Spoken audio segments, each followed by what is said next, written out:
Welcome back to Effort Over Everything podcast. I'm your host, Jason Khalipa. On today's episode, Gabe Yanez and I, we're back on the mic.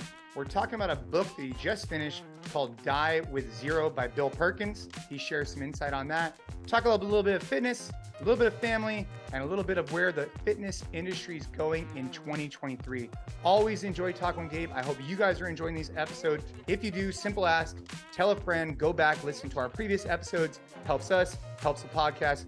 Hope you have a great week. Hope you have a great day. Let's dive into a great episode with Mr. Gabe Yanez. Let's go.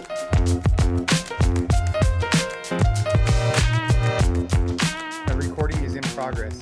So we were just talking about a book that you just finished, and I found it to be really interesting. So tell us about this book, because I've never heard of it before, and tell me about how we should be spending more money and not saving. Before I get to the book, and I always appreciate a good book recommendation. So that's why I kind of wanted to share, because I thought that this was it was an easy read and it was really interesting, a concept that maybe I hadn't heard of. But before we get to the actual book, one thing that's been super different for me this year is how much reading I've done. And the thing that changed my ability to get through more books, which is I've always enjoyed reading, but before I just never got it done because yeah, you're busy, you never have time to really sit down and read a book. But last year when we did the EOE 40 challenge, which I know we're going to do another NCFIT challenge at some point this year, and I'm excited to get that going. But when we did that January of last year, one of the things that I chose to do was to remove my phone completely from the bedroom. And I've talked about this before. And man, it's interesting how, sometimes these challenges that you do for 30, 40, whatever days, they get a bad rap because it's you do this thing, you avoid these foods, you do whatever, and then you go right back to where you started.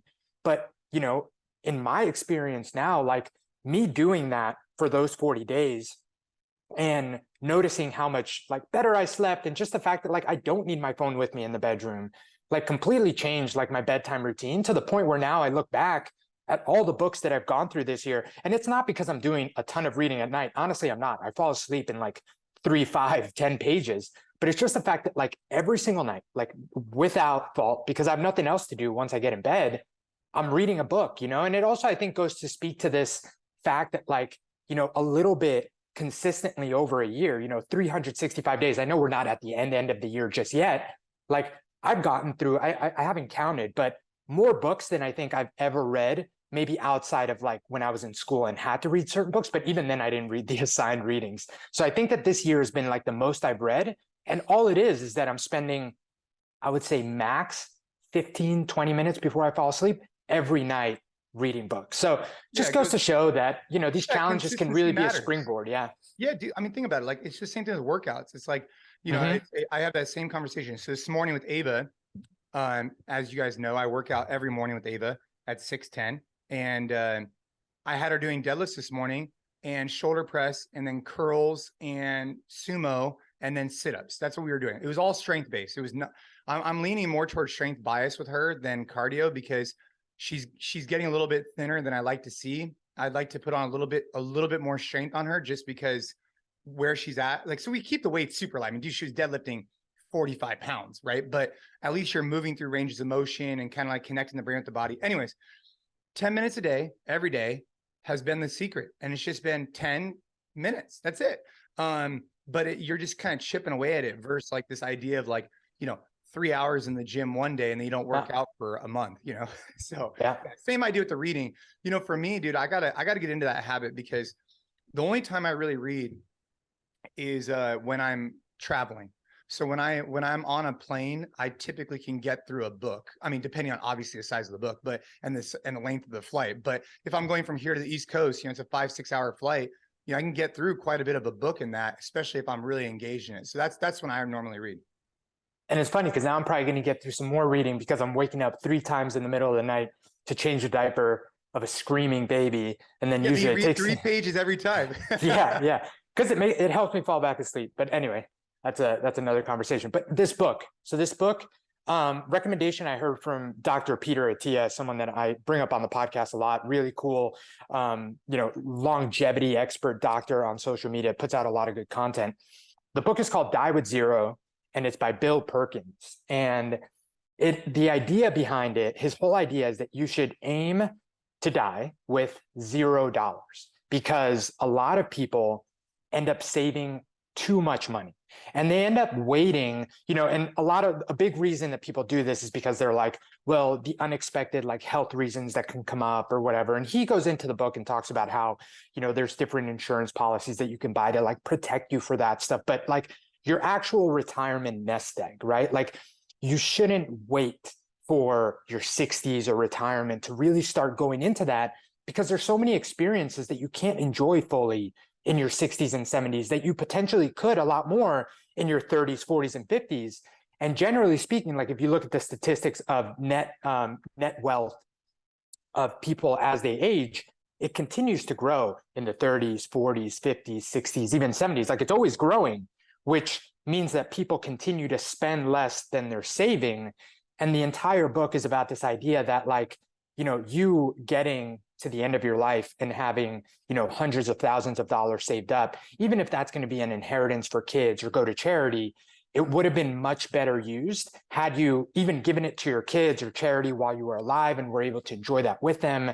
And he's really big on this idea of experiences and spending your money in ways that produce memories that you can enjoy throughout your life. Like even when you get to the point where you can't go on the crazy trip or you can't do that amazing hike, you still have the memories of having done them, which bring you joy even later in life when you're just flipping through a photo album or whatever. But the piece that tied back to health and what we do at NCFIT that I thought was really cool and why I wanted to share it on the podcast was, he talks about how, a big reason why you want to invest in these experiences early on is because you more or less need three things to, get a lot of value from these things. You need time, money, and health, right? Like you need the time to go out there and go on these trips and have whatever. You need money because things cost money, right? There are some experiences, of course, that are amazing that aren't super expensive, but you need money to be able to do these things to an extent. But you need your health, right? And so I thought that, and that's why he was saying that, like, usually when people are super young, they have their health, they have time, but they don't really have the money yet. And then on the other side of the spectrum, once people get to their 60s, 70s, and they're retired, they probably have a lot of money saved up. They have the time because they're retired, but they usually don't have the health. And, it's a really cool like concept that brings back what we do and why we do it at our gyms with our app, with the collective, because people can really create a hedge so that, they can enjoy their 50s, 60s, and even 70s a lot more than the average person. And I think it opens up, the opportunities for you to really, really get so much more enjoyment out of your life if you're making the investments, even if it's small investments on your health now. So anyway, I thought the whole book was super interesting because he goes into like great detail about how you can actually create a whole plan to die with $0. But I thought the health angle was super interesting, and it made me feel good about what we do at NCFIT and everything that kind of is our North Star with the app, with the collective, and what we do at our gyms. Yeah, I mean, dude, you're hitting the nail on the head for me. I just had this conversation with my dad last week, and we were talking about money. I was like, we were just having a conversation like, look, when you go one day, hopefully many years from now, like my sister and I, we're fortunate. We don't need anything from you. All we need is time with you. That's it. We don't need your money. We don't need your house. We don't need any of these things, nor do we even really want it, right? We don't really care. And that's a huge blessing for my sister and I. But what we do want is want to be able to go spend some more time. And so that's definitely something I'm encouraging with him is like, they have currently their health, right? They could still move. They have time. They generally, they have some money. Let's go rock and roll. Let's go do things together because all you're going to be left with is these memories anyways. I think anyways, him and I were having this exact conversation like a week ago, talking about this. He actually came and he was at our holiday party, which was funny. He was making this like Persian bread with mascarpone cheese and honey. Oh, it was so good. Anyway, dude, he's the best. He's the best. The Persian coffee at the events, man. Dude, I appreciate some Robert Khalipa time. So we were talking about that, but anyways, I agree with you, man. I think that it's funny. I'm going to definitely check that book out because I think I was with Aubrey Marcus. This is like probably 2 years ago, maybe a year. I don't know. We were in Austin and there was a gentleman at the table. We were having dinner and it was Ben Greenfield, Aubrey Marcus, and two other gentlemen that I don't remember. I can't recall their names. I didn't know them beforehand. And this guy was telling us how every single month he takes his income, he takes his revenue to zero, like every single month. So if he made 10 grand that month, he spent 10 grand that month. Every single month he starts with zero. And I just found that to be really interesting. So I imagine that's something similar that Bill Perkins is talking about, just a little bit different, obviously. Yeah, man. And you know, for me, it's kind of been top of mind lately because I feel like there's a very kind of like line in the sand for me personally about how I view my life of like before having kids and after having kids. And in many ways, I've started now to think about like, well, you know, what kind of account do I maybe want to save up for my children? And like, what is that going to look like? So the book also just came at like a really interesting time for me where I'm kind of thinking about these things in a very different way than I was when, you know, we didn't have a family yet. Yeah, I gotta check that out. Die with Zero, Bill Perkins. I'm gonna check that out. Yeah. You know, it goes to show though, you know, anytime I think for us, you know, big life experience, I think call for, you know, Ava hits her 5-year out of treatment March 29th of this year. So, or excuse me, of next year. So, you know, what, 3-4 months from now? That's awesome, a huge, man. yeah, it's a huge deal. The biggest deal ever, actually. And then we're going to be celebrating it in July, and we're going on a trip. But it feeds into what you're talking about, right? It's like, you know, kind of creating these memories, creating these experiences. And I'm curious his perspective, because I imagine if you go too far too quick, you could also put yourself in a terrible position where if you spend too much too early and you don't have anything later, then you also burden other people around you. So I'd be curious his take on that. So I'm excited to read that book. I'm sure there's a lot to dive into. Yeah, man, it's a good one because he talks about all that, like all the reasons that you would think like, but is this really a good idea? He like addresses those chapter by chapter, and it's an easy read. So definitely recommend it to anyone that's interested in this stuff. But we're getting close to the new year, dude. What do you? Resolutions tend to be a big topic that comes up. You know, this will probably come out. Not probably, it will come out on the 22nd. So we're like on the eve of the week between Christmas and New Year's where, you know, not a lot goes on, but a lot of people are thinking about the new year and what they want to go after. Anything kind of top of mind for you with 2023 around the corner? Oh man, let's see. I mean, dude, this year I got in, you know, some jiu-jitsu tournaments. I competed in the Legends. You know, next year early, probably, you know, do the Open, have fun with that from a physical perspective. I think for me, you know, it's a lot of dedication and focus on where the company's going for 2023. I think for me, I don't necessarily have any physical goals or nutrition goals, although I think we might jump into a nutrition challenge for the company, but it's mainly about like locking in where we're going. I think 2023 is gonna be a really good year for the company, coming out of like a couple of years, just really getting hit hard emotionally, like I had a lot of ups and downs the last couple of years from the company. So I think it's going to be one of those like really high level, awesome years from that. So I think that's what the focus is going to be. But aside from that, man, same old stuff, dude, just trying to be present with the kids, trying to, you know, all those kind of things are really, really important to me. And, yeah, that's what I got. Yeah. All good, dude. I'll have more to share as the weeks go on, but I think for now it's honing in on what we're doing in 2023 and being really focused on it from a business perspective, while also not allowing my other priorities to go away.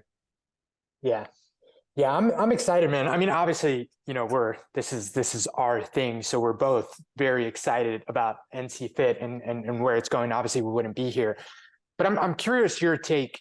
You know, the fitness space obviously hit super hard with COVID and kind of the past 2 years. Now, you know, we're coming into a time where like people are coming back to in-person gym. You know, they're kind of ready. It seems like we're finally, you know, putting COVID behind us. Not 100%. I don't think that'll be the case anytime soon, but for the most part.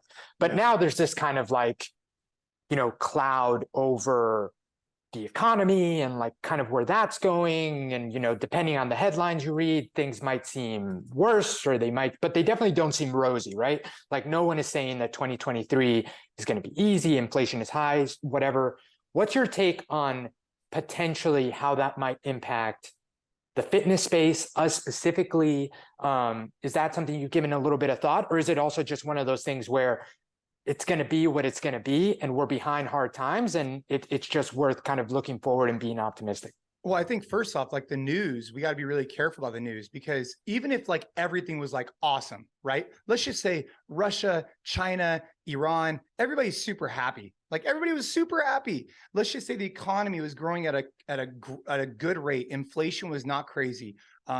You had Democrats and Republicans were getting along. Deals were getting done left and right. Like, let's just say all that was happening. Let's just say. Oh boy. Let's just say. Yeah. The news would still find something bad to talk about. No matter what, it's going to find the negative, because that is ultimately what drives viewership. And so I think that's really important for us to recognize. I think a lot of people through COVID found out more about that like basically like bad things sell and good things don't, right? The story about the firefighter saving the child, or the story about how, small business is booming now, or the story about how, whatever, like you don't hear about that. You just hear about crypto in the tank, stock market down, Iran is whatever, right? You just hear about those things. And yeah, of course, like a lot of that is true. And I'm not saying it's not. What I'm saying is that the focus goes on the negative instead of the focus being on the positive. And so I think that once you realize that that's always going to be the lens the news looks through, I think that that's important to recognize. Caveating that by saying like, there is a lot to improve on. I'm not saying those things are like fake. I'm not like, but what I am saying is that when they say the economy is not doing well, sure. Is inflation high? Is there certain data out there? Of course. But, I have to kind of take a look at like what's happening around me and thinking like, hey, what is our business telling us? And, we started the company in 2008 when a lot of people would say that was like a terrible time to start a company. Terrible. You were coming out of, it was just a bad time. But we saw a tremendous growth from 2008 on. And so I think that removing the noise of the news and focusing on what's in your control and how your business is growing is what the focus is going to be. That's just my take on it, because like I said, I mean, dude, look at every time I talk about, I started the company, that was a bad time. It's like, well, I mean, for us, it wasn't, because people were prioritizing their health. People were prioritizing connection and community, which I think now more than back in 2008 is even more important. Yeah, for sure. I read an article the other day in the New York Times that was saying, on a positive note, that, in-person fitness businesses were outperforming every other retail category, and that there's a lot opening up. I think the interesting piece there is a lot of studios opening up is a good sign in that people are seeking this kind of service. So that's good. But I think on the other side, that means that, it's not going to get any less competitive anytime soon. And I think that, in the boutique fitness space specifically, there's going to be a lot of really creative, different modalities and business models that are coming out. There's the boxing studios, there's the metabolic fitnesses, there's, it's not even just going to be your Barry's Boot Camp, CrossFit Gym, Orange Theory anymore. Like, there's probably going to be another Orange Theory that comes out next year that is something that strikes a nerve with people and goes a little viral. And that stuff, like you said, is outside of our control. If any gym owners are listening, it's outside of your control. Like, that stuff is going to happen. What I always try and focus on in the B2B newsletter that I send out, for example, is the things that are in your control and making sure that you're prepared for the space to get more competitive by doing all the things that maybe you should be doing but have been putting off. I think now is the perfect opportunity to make sure that your systems are in check, that your quality of the product on the gym floor is top notch. Make sure that you have a playbook for sales and you have a marketing plan, at least for the next 2 quarters. If you don't have any idea what you're going to be marketing or what your themes are going to be for Q1 and Q2 of 2023, I think you should be getting on that soon. And it doesn't mean that you have to reinvent the wheel and find this like amazing campaign that no one has thought of. Like, that's not what we're saying, but it means like, are you going to run any promos? Are you going to have any bring a friend days on the schedule that you plan for? Or, like all of those little things you should at least be thinking about, but ideally you should be putting pen to paper on right now, because we're, when this comes out, a week away from the new year. Yeah, I mean, well, people talk about like the scarcity versus abundance mindset. And I think that as a gym owner in particular, I think that, so for example, I'm standing right now at our Campbell location. For a while, there was literally a gym, literally. I mean, now that I'm better at throwing a baseball, Gabe, I could definitely have hit it with the baseball for sure. I mean, it's what, 20 feet away, maybe? Like on the other side of this wall, literally 20 feet was another gym. And I remember when the guy opened, I was like, dude, like, it's not good to have two gyms like right next to each other, but it is what it is. You know, I was just saying like that person's only going to make us better because we're going to have to strive to, you know, offer a more premium service. And I think this idea of abundance mindset, the more gyms that open that are good, you want good ones. The more people get excited about fitness, that tell their friends about fitness, and they're going to go find a gym that fits for what they're interested in. And I think that in the functional training space, we need to encourage gym owners, sure, open up, but be really good, run a professional, clean, you know, same thing with jiu-jitsu, right? It's a good thing if jiu-jitsu gyms open because they expose more people to jiu-jitsu, just like CrossFit, just like whatever. But if there's inconsistencies so much so in the training, you don't want someone to go have a bad experience. So the abundance mindset would say, hey, open up gyms because then more people tell more people, which tell more people, which gets more people interested in our style of training. Because we're still a niche, right? We're still a niche, no matter what people say. Conventional gyms have thousands of members per location. We're talking about hundreds. And I think that the more people I hear about us, the better. We just need, as an industry, to constantly be evolving. So we provide a product that if someone comes to our gym and then they join a gym, you know, a year later when they move to Arizona and they're seeking out a gym, we want to make sure they had a great experience here, so they seek out a similar type of gym out there. Otherwise, you know, if we have a poor experience, they're going to find something completely different. So that's really important, I think. Yeah, we've said this until, you know, we're kind of blue in the face of a rising tide lifts all boats, but it's true, man. It's 100% true.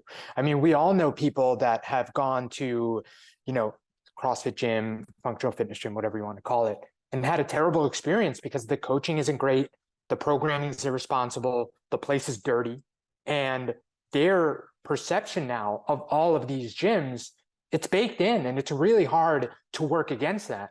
Whereas, you know, if an Orange Theory opens up and they have a system and they keep their gym clean and so on and so forth, now in their mind, all they know is this was a good experience and this was not a good experience. And if they move out of state, what are they going to go and seek out? They're going to use the information that they have, which is, hey, I visited this and it was a good experience. I visited this and it was not a good experience. So they're so much less likely to give that other type of business a second chance. And, you know, now is the time where people are moving a lot, right? Like it's so important. Like I want, to your point, there to be great gyms out there so that if people do move to the Bay Area or move to anywhere where we have a partner gym or a collective gym, they're seeking out those types of gyms, right? It makes perfect sense. Yeah, it's good for everybody. You know, I walked in today and the whole class was doing wall sits. And so I'm coaching in a couple hours, and I'm coaching the class. I'm excited about this one because it's just like, you know, I feel like our programming coming together in the new year is gonna be really exciting, but it's like the energy that the group environment gives, I think is exactly what people need. So in regards to your question about like the economy and things like that, like I said, I'm not downplaying what's occurring in the world. There's a lot going on in the world. There will always be a lot going on in the world. Sometimes more, sometimes less, but there's always a lot going on. I mean, dude, it's a giant ass place with a lot of, you know, conflicting issues. But what's in our control is providing our members every single day the best possible experience when they walk in the door. And I think if we could be that space where people come in and they just can like be free of all the stuff that's happening in the world and just connect with other people, I think it's great. I mean, like I said, with our holiday party, dude, it was awesome. We had a guy here. I don't know if I told you this. We had a guy here and I want to say his name was Rob. Anyways, I had never met him. So he walks in the gym and this is for our holiday party. And dude, he was wearing a good outfit. Like he was looking sharp.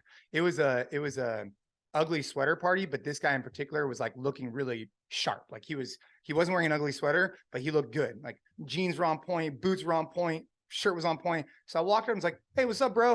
I was like, dude, those boots are sick. You looking good. Like just complimenting him because I thought he looked sharp. And the night goes on. Turns out I've never met him. Neither had anybody else in the room. It was his first day of a he had signed up online, and he just had moved from Tennessee or Texas. And this was his first experience with the gym, period. Never went to a class, never met anybody, nothing. And I just thought he had a lot of guts to show up to an event.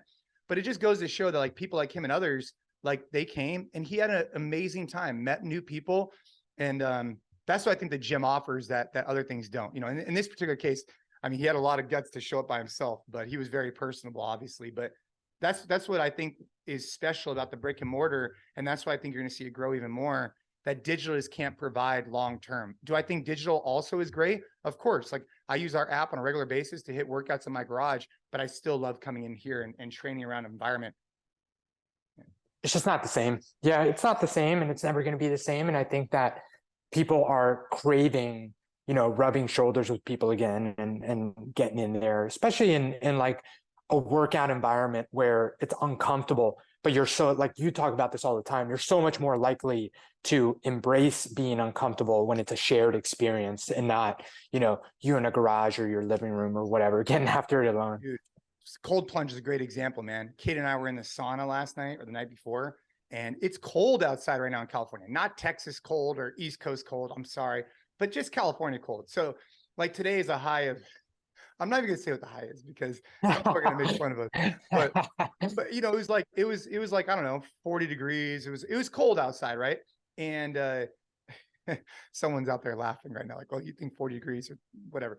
But we got out of the sauna, and dude, the cold plunge, like it was not looking very good. I mean, dude, I'm so cold already. It wasn't looking inviting. No. And Caden got into it with just his legs, and he's sitting there like, woo, woo, woo, woo, making a bunch of noise. I'm like, fuck, I do not want to get into that thing. But then sure enough, that little guy, he jumps in it, and I'm like, damn it, Caden. Because now I feel like this peer pressure, and in this case, obviously it's like a father-son thing. Like I can't let him do it. But if he wasn't there, I don't know. I think I would have still done it, but I don't know. It would have been much harder. So back to the peer pressure thing, it makes a big difference. Yeah, man. I mean, it's accountability, right? It's having, because part of it too is Caden is probably, and everyone's experienced this, like Caden is also doing it, not like because, he's that much more disciplined than you already, but there's a piece of that you're there. He wants to do it in front of you. There's mutual accountability there. And people have probably experienced this with a training partner or whatever it is. Because, there's the person that sees someone set the example, but there's also the person that's motivated by wanting to set the example. Yeah, for sure, dude. By the way, today is Thursday, the 15th. We're recording this tonight. I don't know if you saw, your boy Gordon Ryan is competing in UFC. I did see. I have a question about that, actually. In a UFC event. And so is our homeboy, Mason Fowler. So Mason Fowler is competing in like I don't want to call it the undercard. I don't know what it's described as, but if he wins the brackets, he wins 25 grand. So that's a big day for Mason. And then Gordon was competing he got a fight with a guy that was the last guy to beat him, if I'm not mistaken. Like this is years ago. He got beat by this guy. Well, what happened? Did the guy back out? The guy, according to reports, was having issues with his weight cut. I don't even know what that means, but was having issues with his weight cut. And so he had to back out. And now Gordon Ryan is competing against Nicky Rod. Yeah. Which was the finals for ADCC, the heavy, where, like the higher weight. So I don't know. That's what's happening today in jiu-jitsu. In the world of jiu-jitsu, that's what's happening right now. So I had a question, but I think you answered it. Obviously, even though the UFC is hosting this is a BJJ match. It's a jiu-jitsu match with, I'm going to butcher it. It's like, there's a specific rule set where I could look up the rule set, but the rule set is you go for like X amount of minutes. And then if no one scores points or submits, I think it might be sub only, then you like start from different positions. You know what? While I have you, okay, but it isn't mixed martial arts, I guess, was my biggest question. No, it is not mixed martial arts. And I think that could be a little bit confusing. It was confusing for me because I know it was UFC fight night. I was like, are these guys putting gloves on? Yeah, so it's called UFC Fight Pass. Fight Pass, that's what it is. let's look at it. Okay, live events. It's all part of like a whole thing, but I think it's called. It's gonna bother me now. I'm gonna have to look up the rule set because rule set for BJJ. Wait, pass.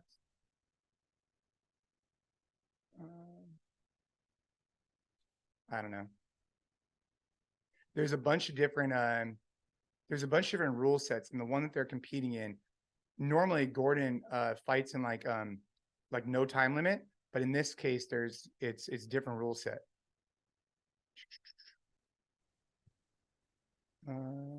How do you watch it? Okay, EBI. Where is it going to stream? Do you know? It's on UFC Fight Pass. Okay. Yeah, I mean, smart move by UFC. Have they done this before? Because I would assume that this is a really smart way for the UFC to bring in some more fans, right? Because I'm sure that while the overlap is probably big between like UFC fans and BJJ fans, I'm sure there are still some people that are very much in the BJJ space that maybe not are in the MMA space. So it's a good way to kind of bring them into the fold, I would imagine. For sure. So if I'm correct on this, and I'm pretty sure I'm correct on this, it's a 10-minute match, and the focus is on submission. If the match doesn't finish within the time limit of 10 minutes, the match goes into overtime rounds. Overtime round consists of 2 sets. The maximum is 3 rounds or 6 exchanges per set in overtime. So basically, in the overtime round, either contestant will flip the coin. Winner of the coin flip will pick between 2 positions: a spider web, arm bar placed with the attacker at the top, or back control using both hooks. And they basically start from there. So I watched the guys preparing for this the last couple weeks. I wasn't like paying much attention because I was just kind of doing my rounds. But this is basically a specific rule set where after 10 minutes, you basically start from a really difficult position and then you get out of it. So I'll have to report back on how this goes. I hope Mason wins. How did your workout go with the sandbag the other day? Dude, oh yeah, we were talking about that, huh? So yeah, what did you end up doing? I ended up so I was doing jiu-jitsu. I brought 100-pound sandbag on the mats, which I actually just left at the gym. And I did 3 rounds, 1 minute on, or basically one round was 10 squats holding the 100-pound sandbag in the front, like around your stomach, like on your chest, and then 10 over the shoulder as fast as you could go. And after doing rounds, like the first one, just dude, it crushed me. I did 10 and 10. It took me like 50 seconds. And I sat there for a couple of minutes. I wanted to recover. And then I hit that for 2 more rounds. And so the idea was to kind of like get this like high intensity, explosive 1 minute of just like crazy work, and then rest and recover, and then do that again 3 times. And also add the external load, which I feel like a lot of guys in jiu-jitsu don't incorporate that much. So I added the 100-pound sandbag, especially for the squats. So yeah, dude, it was great. I'd recommend any jiu-jitsu practitioner to kind of add that in. 1 minute on ended up being what it was for me. 2 minutes off. I shared it on Instagram too. Yeah, man, the sandbag is so versatile. And I love what you said about like it being gentle, quote unquote, on the floor. So being able to bring it to something like that.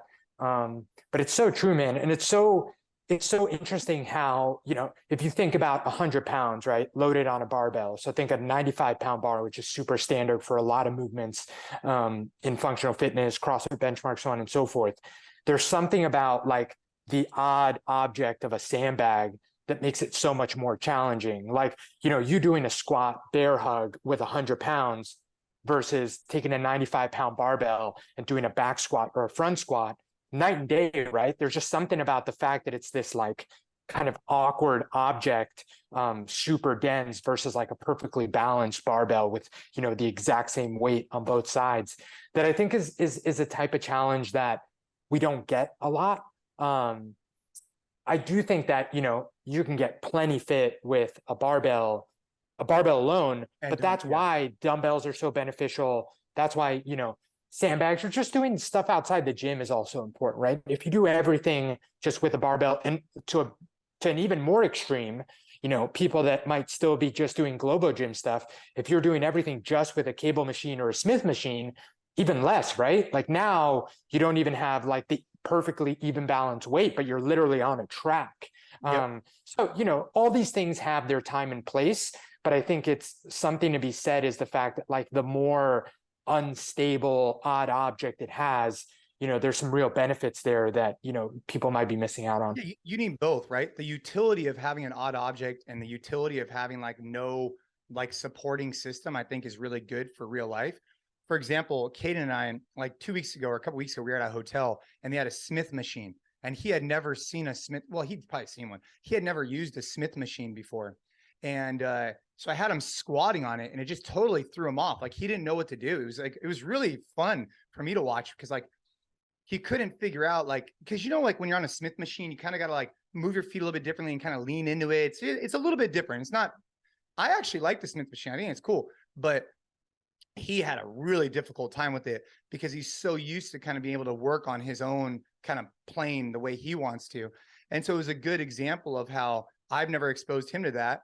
But then other, people might not be exposed to, holding dumbbells on their shoulders or kettlebell work or whatever. So if you're in a conventional gym and that's all you're doing, I think there's holes. If you're in a functional gym and you're not doing, just some odd object stuff or whatever, I think you're missing out something too. So it's just finding those opportunities I think are really important. The sandbag being a good one. Yesterday I did a good kettlebell workout with, it was 30 kettlebell swings, Russian style, 25 burpees to a target, 20 hand release push-ups, 4 rounds.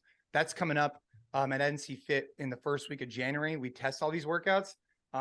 Little longer than I think we intended it to be. So probably, we'll make some adjustments for maybe the future, obviously, but I think it hit the mark. You guys are still testing workouts every Tuesday? Yeah. Yeah. We did last Tuesday. We did this overhead squat bike one that was tough. And then we did another one too with like pull-ups. We typically are able to test 2 workouts on a Tuesday session. And then all the workouts get tested. But now that we're on the 1 track, 2 journeys, dude, so much better because we're able to test like everything a lot easier than when you were having 2 completely separate tracks because the workouts were completely different. Now we could have like a crew of 10 of us and maybe 7 of us will do fitness and 3 will do performance or vice versa. But we could all have the same gear out, the same flow, the same everything. So it makes it a lot easier for us now that we're having 1 track with 2 journeys. And that's, exactly why it's probably going to make life a lot easier for gym owners that use the collective programming for that exact same reason. Oh yeah, dude. Especially, 100%. So yeah, we're fired up about that. Also, aside from that, man, fired up to coach today, ready to rock. Got some plans. Dude, I forgot to tell you, I put into the brine yesterday, brisket. And so I am brining the brisket to make pastrami and I'm going to smoke it on Sunday. I'll let you know how it goes because I've done pastrami like 3 or 4 times. Last Christmas, I did it for the family and I really prioritize this thing, but I was smoking it at my house, but we were celebrating at my in-laws. So I was going back and forth and we wanted to eat at like whatever time. And I didn't put it in early enough. And so I sped it up. By the time I pulled it out, it was fine. But it wasn't the pastrami I was hoping for. And it really let me down. What goes into a pastrami brine? Dude, so you got like this pink, like this pink curing salt. I don't know, I have it up on my phone. But like here. I'm making ribs for Christmas, pork ribs. So I've it's like an embarrassingly easy recipe. Yeah. There's nothing special about it. But dude, they are so good. And the cool thing is they're probably also so good. Not probably. They're definitely so good because they're from the pigs that we raised. We know they're pasture raised. Like there are ribs. They're ribs that we raised right here on our ranch. But yeah, super easy with 3 hours. Slow. I don't have a smoker, so I do everything in the oven, but just 3 hours, like low and slow, and then take them out, wrap them in tin foil with apple cider vinegar and Worcester sauce and honey, a little bit of honey, mostly apple cider vinegar and Worcester sauce, and wrap it really, really tight, and then put it back in for another 2 hours. Dude. So basically that same thing that you just said, a lot of people would do something similar on a smoker, right? So yeah. So easy. And like, dude, when they're done, you can like take, it's like one of those, like you can take the rib bone out and it just like slips out. It is You know what's funny about ribs though? the best. So depending on who you talk to, some people love them like that, like where it's just like super tender. Oh, yeah. Other people think that there should be like some meat on the bone and it shouldn't just fall right off like that. No way. But to pastrami, you take a brisket, you add a gallon of water, kosher salt, sugar, pickling spice, garlic, smashed cloves, and then pink curing salt. So you take this and then you put it in like a big Ziploc bag and you put the brine and you put the brisket.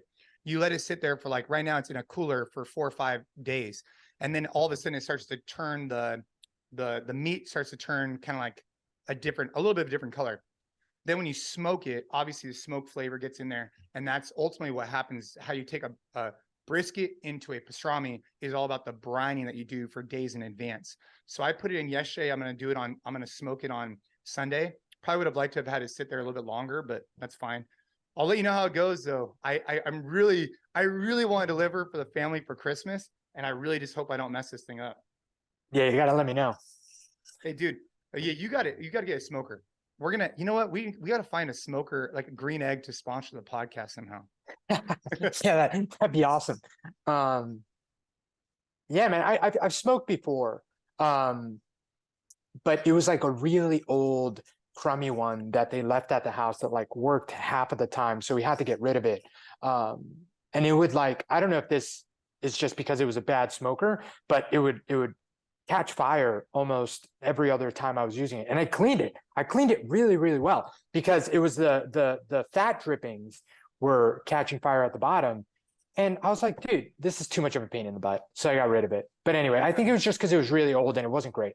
Yeah, chances are it was really old and not very great because it shouldn't be catching on fire like that. But dude, I gotta, we gotta get you a smoker. All right, well, hey, dude, I hope you have a kick-ass day. Hope family is going well. I'm gonna head out to, we got some good meetings today. Head out to the gym, go coach some classes, and you know, if you're a gym owner out there and you haven't checked out our 2023 Outlook document, you got to make sure you check that out. We've talked about it before. I really think we're doing something special with the collective. If you've been on the fence, now is the time to really put it together. I think going into 2023, we're really excited about it.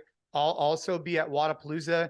Gabe, I think we're still trying to figure it out, but I will 100% be at Wadapalooza. So if you're there, make sure to come see me. And yeah, that's all I got. What about you, Gabe? Good to go? That's it, man. That's it. It's December, holiday season. I'm going to put on some Christmas music once we get off the podcast. Just a good time, man. Feeling good. All right, let's keep it rocking. Have a great day, everybody. Thanks for listening, and check out the previous episodes. Let's go.